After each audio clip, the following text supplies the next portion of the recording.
What's going on? What's going on? Y'all remember my little Troy built lawn mower? So I got this thing, used it for a couple weeks or so, and now it's gone bad. So what happened was I tried to start it. Well, the person who was using it tried to start it, and you see that?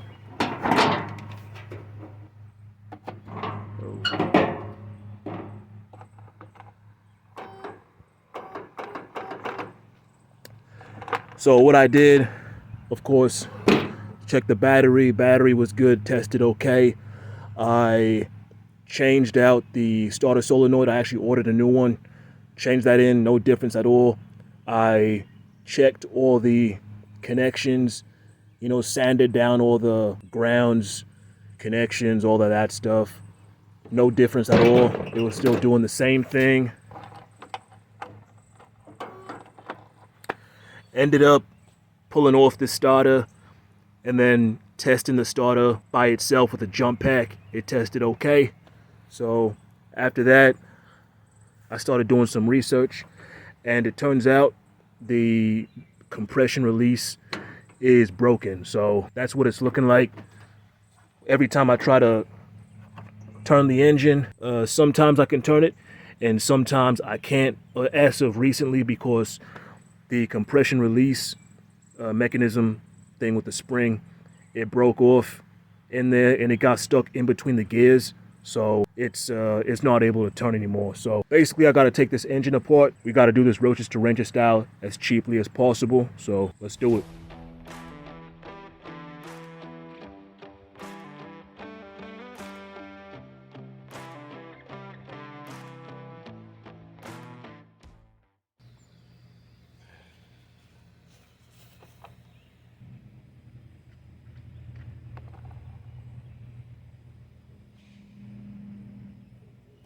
Okay, engine's out. Let's get it taken apart.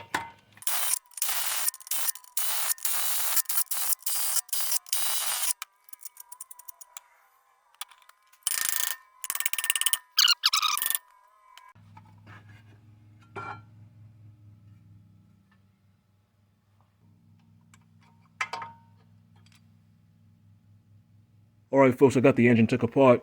We got good news and bad news. Bad news is we took the engine out for no reason. Good news is all this thing needs is a valve adjustment. So as you can see, this is bad. All these valves are really bad. So in case you all are dealing with the same issue, make sure you do the valve adjustment first before actually pulling the engine out and doing everything I'm doing right now. So when I took this valve cover off thing right here, this cover that sits on top of the valve was just sitting in the valve cover like that. So all I'm gonna do is stick it right back in there. And yeah, I'm gonna adjust the valves, throw it all back together. This is really bad. I have never seen valves this bad before. This is definitely gonna cause it to not start, that's for sure. I honestly can't believe this thing even ran, considering just how far out of whack. Just like, look at that. That's just wild.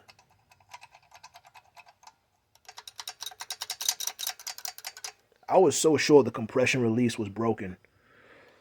But yeah, check your valve lash before pulling the engine out in case you have this issue. Well, folks, I lost my filler gauge, unfortunately, so I'm just going to wing it. There's a whole procedure. Put it to top dead center. 10 thousandths clearance in there. I'm just going to set it so it's better than what it was.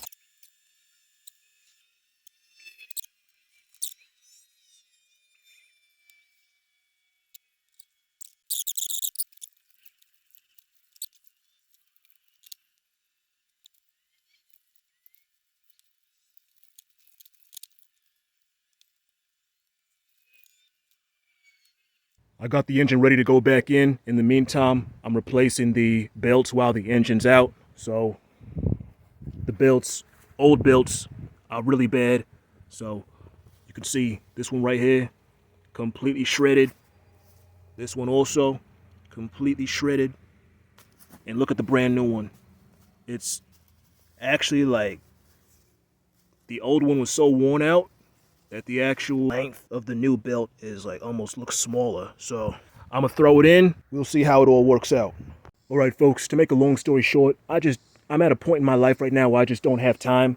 So I put this engine back in. This is the original engine. I put it back in, and it kept making this ratcheting noise when I kept trying to spin it over. It kept periodically getting locked up as if there was something that broke loose inside the engine, and it was doing that before I pulled it out. But I just put it back in just to see what would happen, but I have no idea. So for some reason, it just, see, it turns now, but see, it just locked up that time, but now it's turning around again, and now it's like, it keeps trying to lock up. Like, you guys hear that ratcheting noise that's inside of there. So ended up going on Facebook Marketplace, found a guy locally with the same exact engine.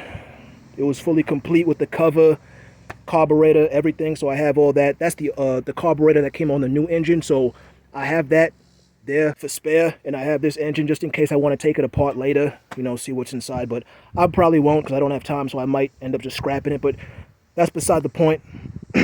Anyway, I put this engine back in. Took me about an hour or so, and yeah.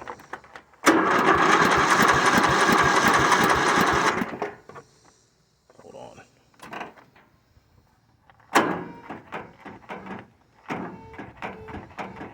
Let me just for the sake of the video, I want to show that it runs. All right, there we go. We got the jump pack on. Let's try it again, see what would happen.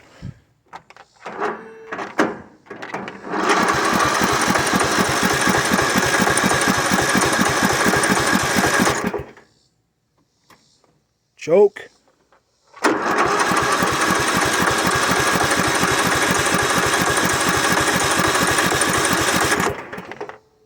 Now it's not happy. Why is it not happy? Yeah, it's getting fuel. I don't know why it's doing that.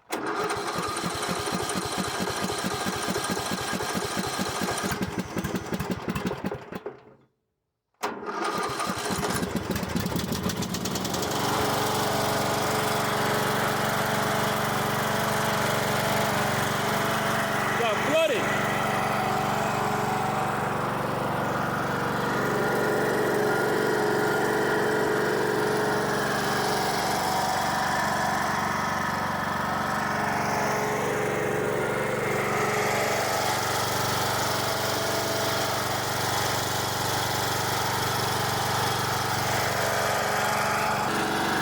Runs good.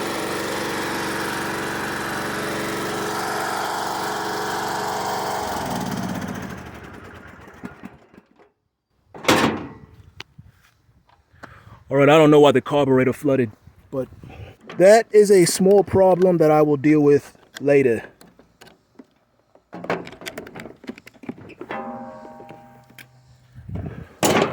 But as for now, I'm just glad to have this thing running. After weeks and weeks of it being down, I got other stuff to do. So, as always, I'm grinding. I hope you all are doing the same. You all stay strong, stay healthy, and stay inspired. I'm out. God bless.